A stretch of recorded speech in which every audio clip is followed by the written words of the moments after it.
Hello friends, स्वागत है आप सभी का हमारे चैनल में। आज हम पढ़ने वाले हैं सीजी बोर्ड के क्लास 8 का लेसन 8 एट द स्कूल। तो बच्चों, यह पाठ जो है महात्मा गांधी जी के संस्मरण पर आधारित है। जो महात्मा गांधी जी ने अपने बचपन में जो भी व्यतीत किया था, उन्होंने स्मरण करके उससे एक लेसन के रूप में लिखा है। तो इसे हम पढ़ेंगे आज। तो बच्चों, इसमें कुछ कुछ मीनिंग्स का मैंने लिख दिया है जो मुझे लगता है कि नया है और आपके काम आ सकता है। उसका अर्थ मैंने इसमें लिख दिया है, तो उसको आप पढ़ करके सेंटेंस में यूजेस और उसका स्पेलिंग देख सकते हैं। तो चलिए फ्रेंड्स, शुरू करते हैं। What do you like the best about your school? आपको आपको आपके स्कूल के बारे में सबसे अच्छी चीज़ क्या लगती है? Tell your classmate. अपने मित्रों को बताओ। अबाउट इट, इसके बारे में। I must have been about 7 when my father left Porbandar for Rajkot to become a member of the Rajasthani court. I must have been about 7. मैं लगभग 7 वर्ष का रहा होऊंगा। When my father left Porbandar, जब मेरे पिताजी पोरबंदर छोड़े। For के लिए, राजकोट, जब मेरे पिताजी राजकोट के लिए पोरबंदर छोड़े। To become a member of the Rajasthani court.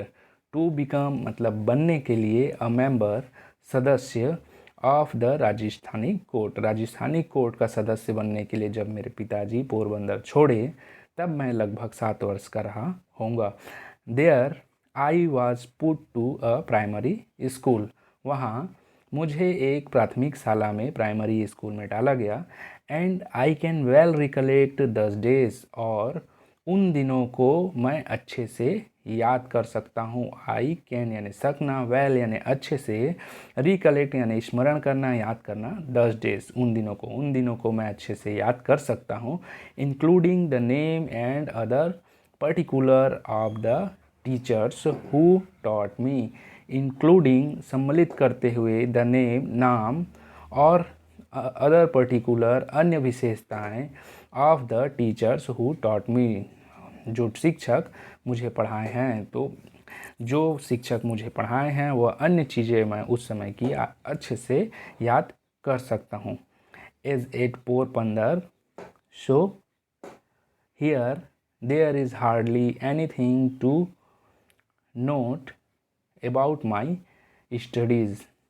As at Porbandar मतलब पोरबंदर में, so here there is hardly anything to note about my studies, मुश्किल से लिखने के लिए या उल्लेखनीय, मेरे पढ़ाई के बारे में उल्लेखनीय कुछ भी नहीं है।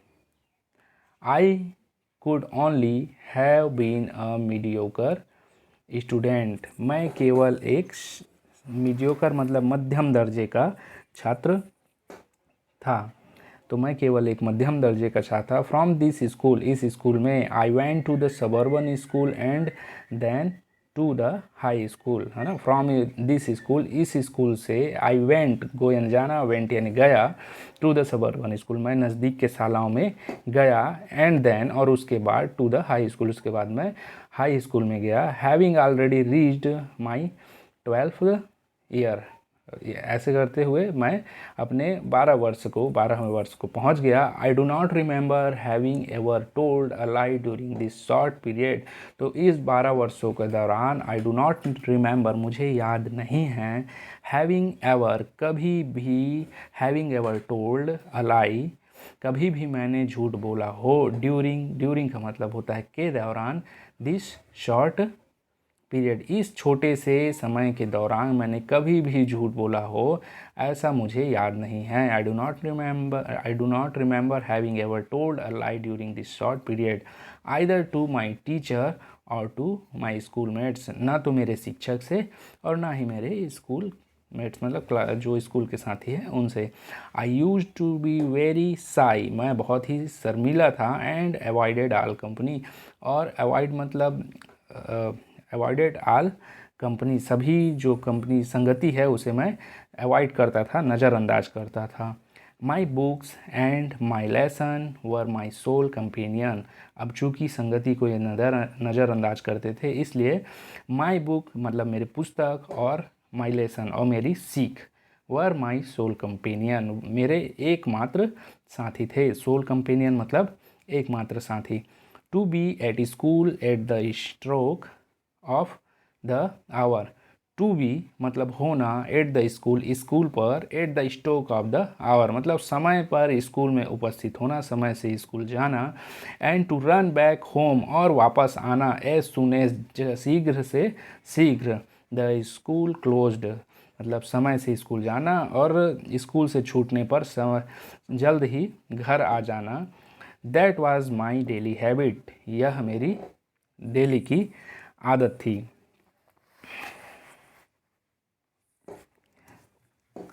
I literally run back because I could not bear to talk to anybody.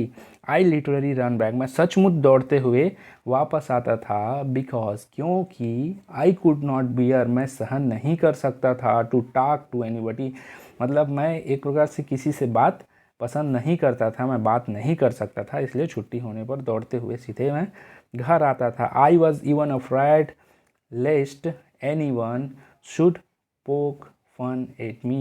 I was even afraid मैं यहाँ तक भयभीत था let anyone should poke fun at me कि कोई मुझ पर मजाक ना बना दे। poke fun मतलब कोई मुझ पर मजाक ना बना दे, मेरा मजाक ना उड़ा दे, इसलिए मैं भयभीत रहता था। Gandhi ji was always the topper in his school. Do you agree? Give reason. Gandhi ji हमेशा अपने स्कूल में टॉपर थे, क्या यह सही है? है ना, Gandhi ji was always the topper in his school. Do you agree, क्या आप सहमत हैं? गिव रीज़न, रीज़न मतलब तर्क दीजिए, कारण दीजिए। Two incidents belonging to his period have always clung to my memory. Two incidents मतलब दो घटनाएं, बिलोंगिंग टू दिस पीरियड इस समय से संबंधित। पीरियड का मतलब होता है समय, और स्कूल में हम इसका कालखंड के रूप में प्रयोग करते हैं। पीरियड समय, कालखंड एक ही है। तो the two incidents belonging to this period have always clung in my memory. इस समय से संबंधित दो घटनाएं, ऑलवेज मतलब हमेशा, क्लंग मतलब चिपके रहना, बने रहना, तो टू माई मेमोरी मेरे दिमाग में हमेशा बनी रहती हैं। As a rule I had distaste for any reading beyond my school book. As a rule नियम के अनुसार, जैसा इनका नियम बना हुआ था। आई हैड अ डिस्टेस्ट मैं नापसंद करता था, फॉर एनी रीडिंग किसी भी प्रकार की पढ़ाई को मैं नापसंद करता था, बियॉन्ड माई स्कूल बुक मेरे स्कूल बुक के अलावा किसी भी अन्य पढ़ाई को मैं नापसंद करता था, एज अ रूल, जैसा उस समय उनका नियम था। The daily lesson had to be done, जो डेली लेसन है, डेली का जो पाठ है वह यह कंप्लीट करते थे। बिकॉज क्योंकि I dislike being taken to task by my teacher, मैं नापसंद करता था being taken to task by my teacher मतलब मैं शिक्षक के द्वारा होमवर्क देना नापसंद करता था। टास्क देना, कार्य देना, टास्क का मतलब होता है कार्य देना, नापसंद करता था।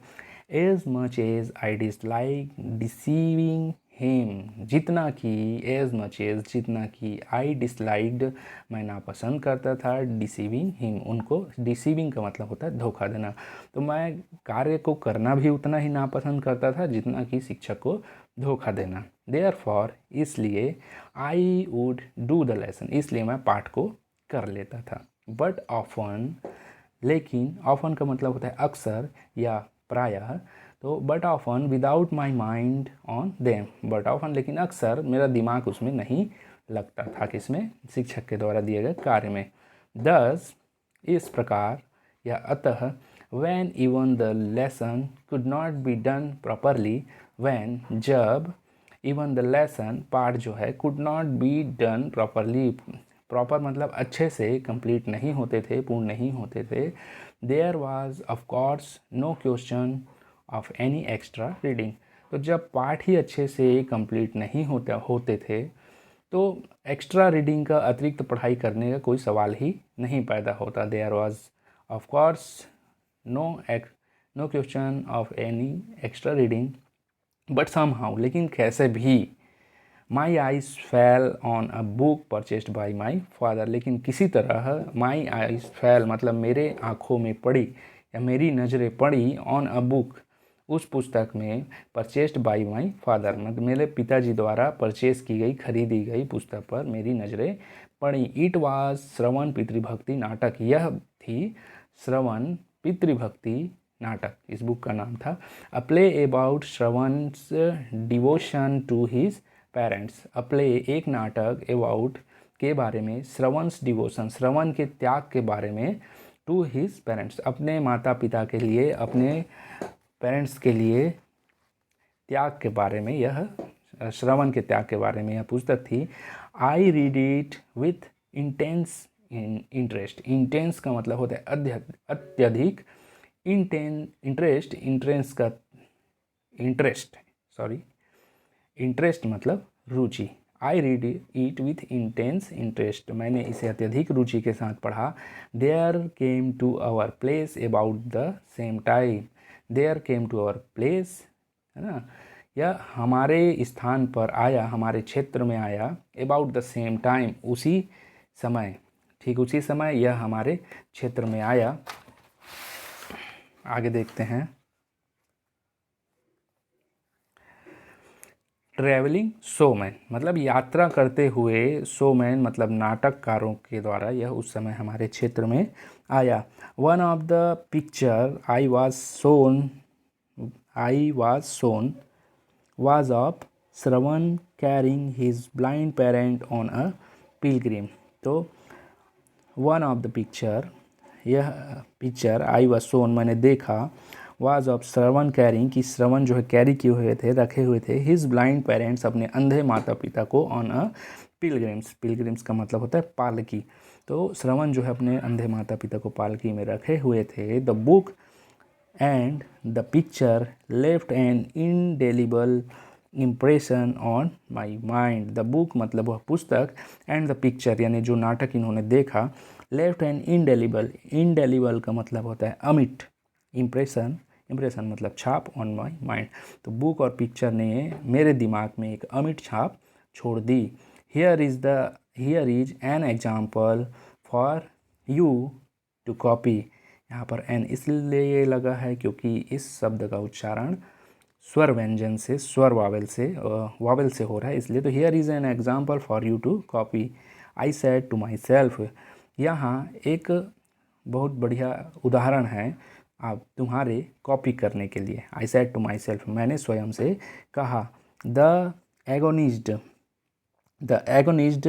lament of the parents over Shravan's death is still fresh in my memory, तो दुखद विलाप ऑफ पेरेंट्स ओवर श्रवण's डेथ, तो माता पिता का विलाप ओवर श्रवण's डेथ, श्रवण के मृत्यु पर उनके माता पिता का विलाप, is still fresh in my memory, is still मतलब अभी भी, फ्रेश मतलब ताज़ा, इन माई मेमोरी, तो श्रवण के डेथ पर उनके माता पिता का विलाप अभी भी मेरे मन मस्तिष्क में जो है ताज़ा है।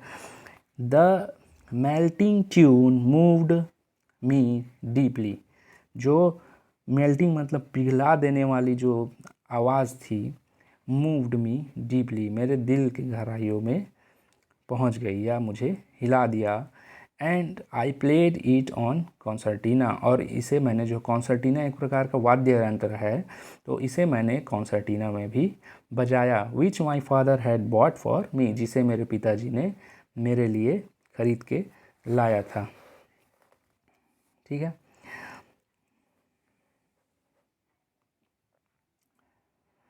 There was a similar incident connected with another play, ठीक ऐसा ही इंसिडेंट घटना कनेक्टेड जुड़ा हुआ है विथ अनदर प्ले, एक और नाटक से, ठीक ऐसा ही घटना जो है एक और नाटक से जुड़ा हुआ है, जस्ट अबाउट दिस टाइम, बिल्कुल उसी समय। I had secured my father permission to see a play performed by a certain dramatic company.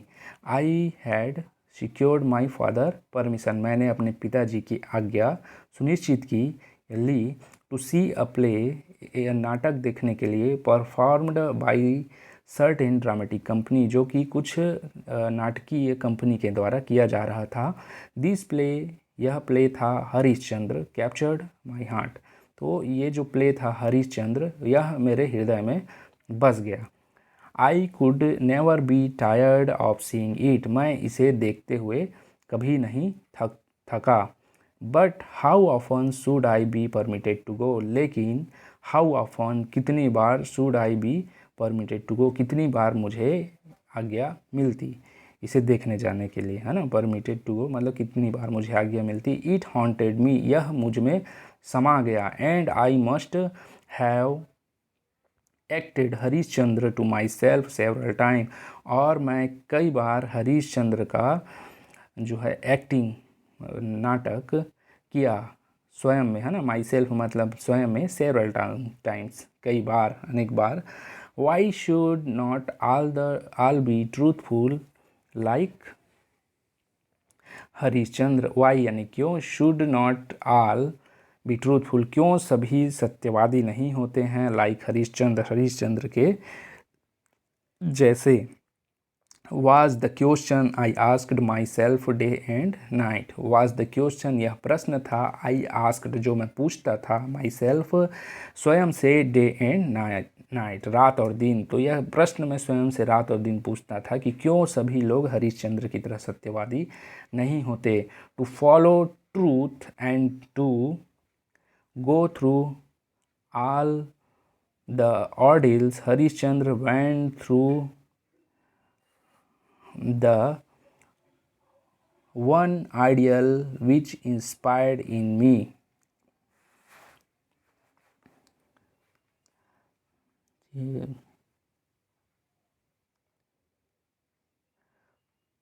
To follow the truth,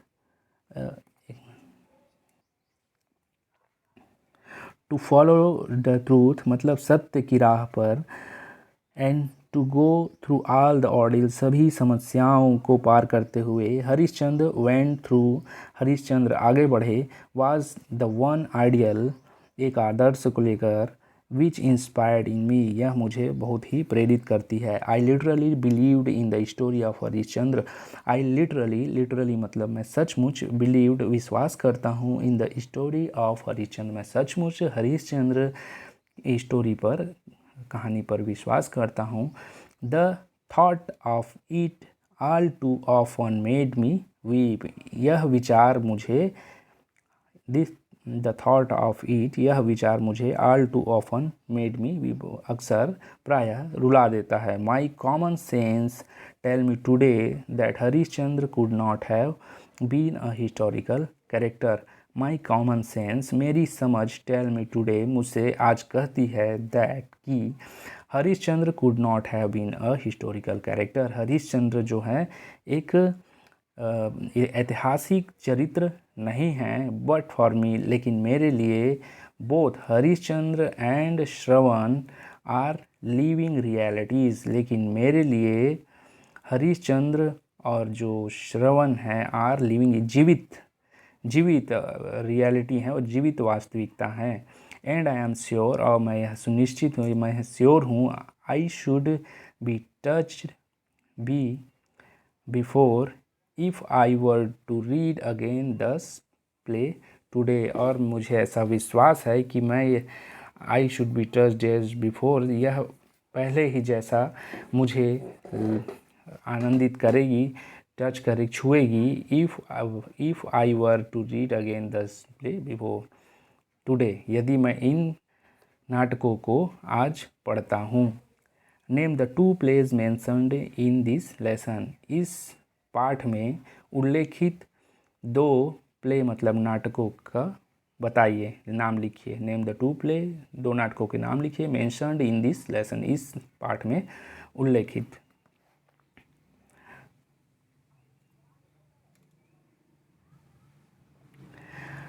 There was another such incident during the time when I was in 7th standard. There was another such incident. यहाँ एक और सच मतलब ऐसा incident मतलब घटना during the time इस दौरान when जब I was in 7th standard जब मैं 7वीं क्लास में था 7th क्लास में था Dorabji Edulji Gimi was the head master then. Dorabji Edulji Gimi उस समय हेड मास्टर प्रधान अध्यापक हुआ करते थे. He was popular among the boys. वह लड़कों के बीच में पॉपुलर थे, प्रसिद्ध थे.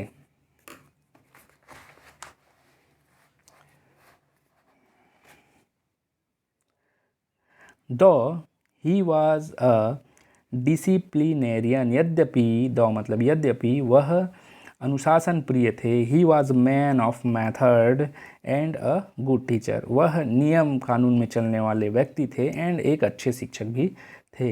He had made gymnastic and cricket compulsory for the boys of the upper standard.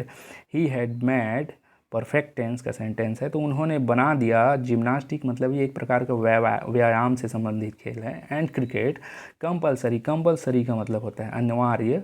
For the boys उन्होंने लड़कों के लिए व्यायाम और क्रिकेट को अनिवार्य बना दिया. For the boys the upper standard जो उच्च कक्षा के बच्चे हैं उनके लिए व्यायाम और क्रिकेट को अनिवार्य बना दिया. आई डिसलाइक बोथ, मुझे दोनों ही नापसंद थे. I never took part in exercise cricket और football before they were made compulsory. I never took part मैंने कभी भी भाग नहीं लिया. इन एनी एक्सरसाइज किसी भी एक्सरसाइज में या क्रिकेट में या फुटबॉल में before they were made compulsory जब तक उन्होंने इसे अनिवार्य नहीं कर दिया. इसीलिए अनिवार्य किया जाता है ताकि कुछ बच्चे जो रुचि नहीं ले रहे हैं वह उसमें पार्टिसिपेट करें, भाग लें. My shyness was one of the reason for this aloofness. मेरा संकोचीपन, शर्मीलापन was one of the reason एक मुख्य कारण था फॉर दिस एलूफनेस इस उदासीनता के प्रति. तो इन खेलों में भाग न लेना जो गांधी जी हैं उनके संकोची प्रवृत्ति के कारण, शर्मीलेपन के कारण वो खेलों में भाग नहीं लेते थे, ना ही किसी भी आयाम में.